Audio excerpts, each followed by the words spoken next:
நாமக்கல்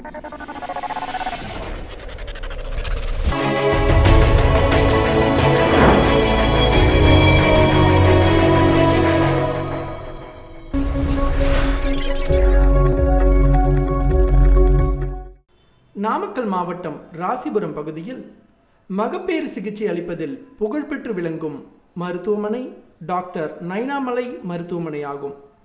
இம்மருத்துவமனை பற்றிய சிறப்பு தொகுப்பினையும் இம்மருத்துவமனையின் இயக்குனர் டாக்டர் RNV மனோன்மணி அவர்களையும் தற்சமயம் நேயர்களுக்கு அறிமுகம் செய்கிறோம்.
தமிழ்நாட்டு பெண்மணிகள் அனைவருக்கும் வணக்கம்.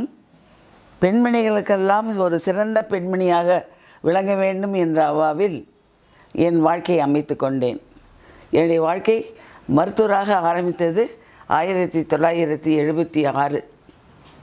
நான் கிட்டத்தட்ட ஒரு 50 வருடங்களாக சேவை செய்து வருகிறேன் இந்த பகுதியில்.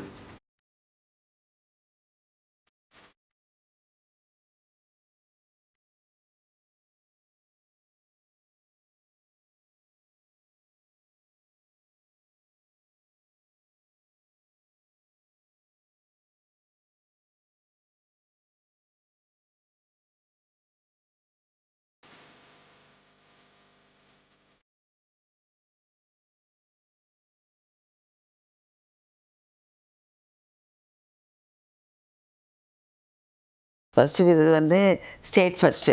நாமக்கல் சேலம் ஒன்றா இருந்தது டிஸ்ட்ரிக்ட்டு. 2 டிஸ்ட்ரிக்ட்டுக்கு சேர்ந்து ஃபஸ்ட்டு ப்ரைஸ் எனக்கு வந்தது. ஸ்டேட்லேயே நான் 9th ரேங்க் வாங்கினேன்.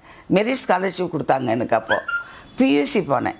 பியூசி போயிட்டு அதில் 10 மார்க்ஸ் குறைஞ்சி போச்சு. மருத்துவர் ஆகணும்னு ஆகணும்னு ஒரே திட்டமாக தீட்டி அதுக்குன்னு பிஎஸ்சி படித்தேன் 10% கோட்டாவில். அதில் போய் தஞ்சாவூரில் படித்தேன். தஞ்சாவூரில் MBBS முடித்தேன். ஸ்டான்லி மெடிக்கல் காலேஜ் RSRM அங்கே வந்து டிஜோ முடித்தேன். டிஜோ முடிச்சுட்டு ஃபாரின் ட்ரைனிங் போனேன். லேப்ரோஸ்கோப், ஸ்கேன் இதுக்கெல்லாம் ட்ரைனிங் வெஸ்ட் ஜெர்மனி போனோம் நாங்கள். ஒரு நாளைக்கு 20 பிரசவம் 15 பிரசவம் எல்லாம் நார்மல் டெலிவரி. வேக்கம் ஃபோர்சப்ஸ் போட்டு தான் பிடிச்சி குழந்தைய அப்படியே எடுத்து போட்டுருவேன். நிறைய பேருக்கு முதுகு தண்டுவடத்தில் ஊசி போடுகிறதுனால முதுகு வலி வருது. நான் என்னுடைய காலத்தில் நைட்ரஸ் ஆக்சைடு, ஆக்சிஜன், ஈத்தர் இதை மட்டும்தான் எண்டோடேக்கியல் டியூப் போட்டு டியூப் வழியாக தான் நான் ஆப்ரேஷன் பண்ணேன். ஒரு கேஸ் கூட நாங்கள் ஸ்பைனல் பண்ணதில்லை. காம்ப்ளிகேஷன் எதில் வேணால் வருது. இப்போ ஸ்பைனல் போட்டாலும் வருது, அனஸ்தீசியா கொடுத்தாலும் வருது. ஆனால் ப்ளஸ் அண்ட் கோயிங் பேஷண்ட் அப்படி தூங்கிட்டு இருப்பாங்க. இது அப்படி இல்லை, இடுப்பு கீழே மறுத்து போயிடும். செய்யறதெல்லாம் தெரியும் அவங்களுக்கு. ஒரு 3 மாதம் 1 வருஷம் கழிச்சு பார்த்திங்கன்னா எல்லாரும் முதுகு தண்டு வலி இன்றைக்கி சொல்கிறாங்க. இதுவுமே கிடையாது.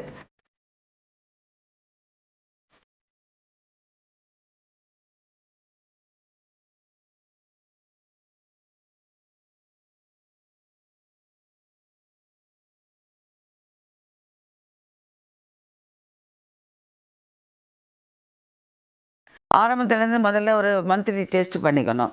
குழந்தை வளர்ச்சி நல்லா இருக்குதா பார்க்கணும். குறைபாடுகள் குழந்தைகள் ஏதாவது 7வது மாதம் 6வது மாதம் 5வது மாதம்லாம் கண்டுபிடிச்சிடுறாங்க. இப்போ ஊட்டச்சத்து கம்மியாக இருக்குது. பெரும்பான்மையான பெண்கள் அந்த B1 B6 ஒன்றுமில்லை, ஃபோலிக் ஆசிட்னு ஒன்று இப்போ லேட்டஸ்ட் கண்டுபிடிச்சிருக்காங்க. உறுதியாக 7 மாதம் வரைக்கும் சாப்பிடணும். அது வந்து ஒன்றுமில்லை, விட்டமின் தான், விட்டமின் சத்து தான் அது. But it helps a growth, அதாவது குழந்தை வளர்ச்சி, மூளை குறைபாடுகள் இதெல்லாம் தடுத்துடுது அது சாப்பிட்டிங்கன்னா. கால்சியம், போனுக்கு கால்சியம். அடுத்தது இரும்பு சத்து. நம்ம நாட்டில் பெரும்பாலான குழந்தைகளுக்கும் பெண்களுக்கும் குறைபாடுகள் இரும்பு சத்து குறையினால தான் அனிமியா தான் நம்ம நாட்டில் பெருகி வருது. அதனால் அதுக்கு ஒரு அயன் சத்து, அது இயற்கையான சாப்பிட்லாம். இந்த கேழ்வரகு இருக்குது பார்த்தீங்களா, கேழ்வரகு தோசையாக சுட்டு சாப்பிடுங்க, களி கிண்டி சாப்பிடுங்க, எந்த ரூபத்துலேயும் சாப்பிடுங்க. அதில் வந்து பெஸ்ட்டு அயன் இருக்குது. அந்த காலத்தில் கம்பங்கூழ், ஆரியக்கூழ், சோளம் இதெல்லாம் நாங்கள் சாப்பிட்டோம் சின்ன வயசில். நேச்சுரல் ஃபுட் வந்து ப்ரோட்டீன்ஸு, பொட்டுக்கடலை, ஆரிய மாவு, தினைக்கும் வந்து ஏதாவது ஒரு பருப்பு, பாசிப்பருப்பு, கொண்டக்கடலை, சுண்டல், அது மாதிரி சாயங்காலம் ஆனால் இவ்வளோ, அது ப்ரோட்டீன்ஸ் சத்து. விட்டமின்ஸ், இந்த மல்டி விட்டமின்ஸ் இதுக்கெல்லாம் ஜென்ரலாக பார்க்கும்போது கீரை ஒன்றுமில்லை. கீரை, புளிச்சக்கீரை, முருங்கைக்கீரை, கண்ட கீரைக்கும் போவேண்ணா. நீங்கள் தண்டு கீரை, அந்த கீரை, இந்த கீரை வேணாம். புளிச்சக்கீரையும் முருங்கீரை சாப்பிட்டா போதும். கீரை வகைகள் அது இவ்வளோ தான் உணவு வகைகளில். அது வந்து எப்படின்னா, அந்த காலத்தில் இடித்தோம், புடைச்சோம், கூட்டினோம், குத்தணும், தண்ணி எடுத்தோம். நான் செஞ்சுருக்கேன் அந்த வேலையெல்லாம். So exercise, natural exercise. இப்போ பிள்ளைங்க அப்படி இல்லை. பிரசவம் ஆகிற வரைக்கும் எதுவும் தொடாத கண்ணு அப்படிம்பாங்க. அப்படி கிடையாது. கீழே உக்காந்து சாப்பிட்றோம் பாருங்கள், சம்பணம் போட்டு, அதுதான் ஒரு ஆசன பயிற்சி. அது யாருமே செய்யறதில்லை. டேபிள் போட்டு நிம்மதியாக காலை கூட ஆட்ட மாட்டேங்கிறோம். மடக்காமல் கொள்ளாமல் அப்படியே தின்னுட்டு அப்படியே ஓடிடுறோம். அசைவுகள் கம்மி, உடம்பு அசைவுகள் கம்மி. அதனால தான் நார்மல் டெலிவரி கம்மியாயிடுச்சு. அதனால் உடம்புக்கு எக்ஸசைஸ் வேணும். ஆனால் இப்போ பெண்கள் என்ன பண்ணணும், சாயங்காலம் ஆனால் ஒரு 1/2 மணி நேரம் வாக்கிங் மெதுவாக சாப்பிட்டுட்டு உடனே தூங்காதீங்க. ஒரு 2 hours ரெஸ்ட். ஈவினிங் ஆனால் ஒரு வாக்கிங் அப்படியே மெதுவாக. கீழே உட்காந்து எழுந்திரிங்க, கீழே உட்காந்து காய்கறி நறுக்குங்க, கீழே உட்காந்து சாப்பிடுங்க. இதுவே பெஸ்ட் எக்ஸசைஸ். இந்த பெல்விக் போன்ஸ், இந்த பெல்விக் போன்ஸ் வந்து உங்களுக்கு நெருக்கமாக இருந்ததுன்னா குழந்தை உள்ளே போதாது. ஒரு குழந்தைக்கு அதை அடையாளம் சொல்லி கொடுப்பாங்க. ஒரு பந்து மாதிரி, ரப்பர் பந்து மாதிரி நெளிஞ்சு தான் குழந்தை வெளியில் வரும். அப்படியே புதக்குன்னு வராது குழந்தை. அப்போ உங்களுக்கு நெளிஞ்சு வரும்போது இந்த பெல்விஸ் போன்ஸ், இந்த இடுப்பு எலும்புகள் விரித்து கொடுக்கணும்.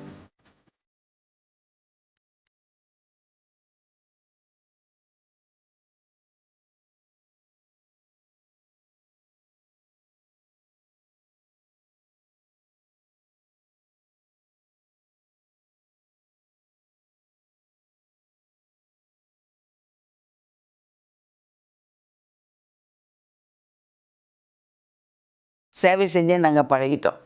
அப்பா ஒரு திருவள்ளுவர் ஆர்ட்ஸ் காலேஜ் கட்டினாங்க, ராசிபுரத்தில் ஹைஸ்கூல் கட்டினாங்க, புதுப்பாத்தில் ஹைஸ்கூல் கட்டினாங்க. சிவானந்த சாலையில் பெஸ்ட் ஸ்கூல்னு பேர் வாங்கின ஸ்கூல். நிறைய டாக்டர்ஸ், என்ஜினியர்ஸ் அதிலேருந்து நாங்கள் வந்தோம். சிவானந்த சாலை அரசு மேல்நிலைப் பள்ளி. அந்த பள்ளிக்கூடத்துக்கு ஒரு ஸ்டேஜ் கட்டி கொடுத்தேன்னா 3 லட்சம் செலவில்.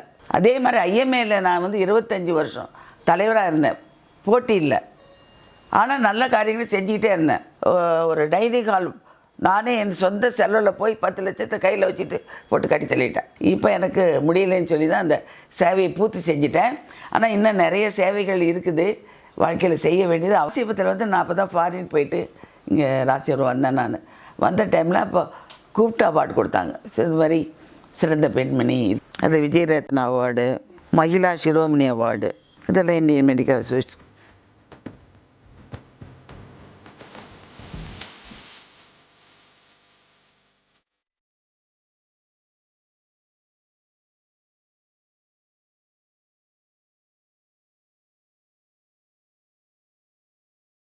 வீட்டுக்கு வீடு ஒருவர் சேவை செய்தால் போதும். நாட்டுக்கு வீட்டுக்கு ஒருவர், நாட்டுக்கு ஒருவர்.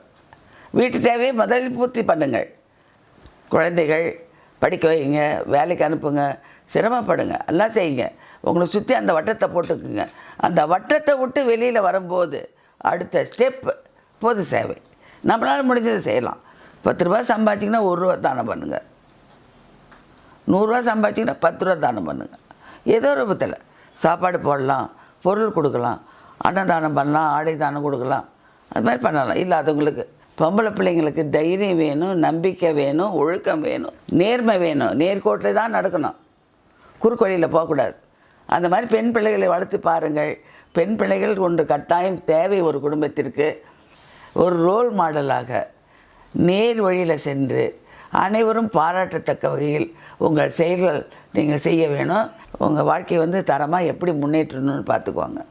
பார்த்து நல்ல தைரியத்தோடு வாழ கற்றுக்கொள்ளுங்கள் என்று உங்களை பெண்மணிகள் அனைவரையும் நான் இன்று இந்த தினத்தில் வாழ்த்தி விடைபெறுகிறேன். நன்றி, வணக்கம்.